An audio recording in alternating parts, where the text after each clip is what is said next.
Revenons en France maintenant avec une nouvelle utilisation de l'imprimante 3D. Après l'industrie, l'archéologie, la cuisine, la décoration ou encore la médecine, cette technologie arrive en prison.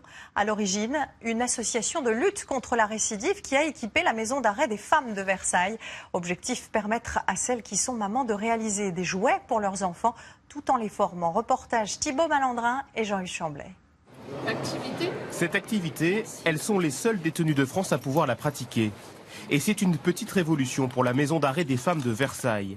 La technologie de l'impression 3D a passé les portes de la prison. On mettra les chaînes. Donc c'est celui que tu avais là.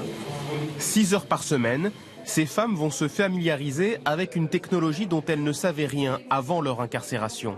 Et très vite, elles parviennent à réaliser des petits objets comme des porte-clés. J'ai fait des prouesses, comme on dit, parce que je suis quelqu'un qui n'a presque jamais touché à l'ordinateur. Le premier jour, j'ai pu me mettre dedans. Et le deuxième jour, j'ai fait une maison quand même. Je pense que c'est l'avenir, l'imprimante 3D. J'espère que quand je sortirai, d'inscrire cela dans mon curriculum vitae. On pousse chacun à se dépasser, à se remettre en question, à apprendre de diverses façons. Comme on le voit, elles apprennent entre elles. Elles font du compagnonnage et se faire confiance en sa capacité d'apprendre. Pour nous, ça c'est l'objectif fondamental. Derrière cette initiative, l'association de l'ancien détenu Pierre Botton et ses 602 jours de détention. L'objectif est notamment de maintenir les liens entre détenus et enfants. Elles peuvent avoir un métier. Il faut maintenir le lien familial, il faut voir le regard d'un enfant quand il a un petit porte-clés fait par sa maman sur l'imprimante 3D. En plus, pendant qu'elles font ça, elles n'écoutent pas d'autres voix dont on a vu les conséquences depuis 1 an.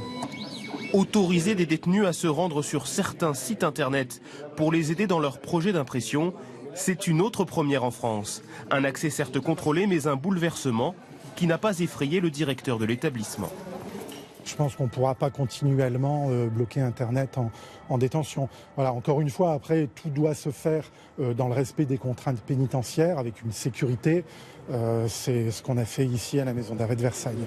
Prochaine étape pour l'association de Pierre Botton, équiper certains parloirs de webcam pour permettre notamment les échanges entre les détenus et leurs enfants, avant ou après l'école, à l'heure où normalement l'accès à la prison leur est fermé.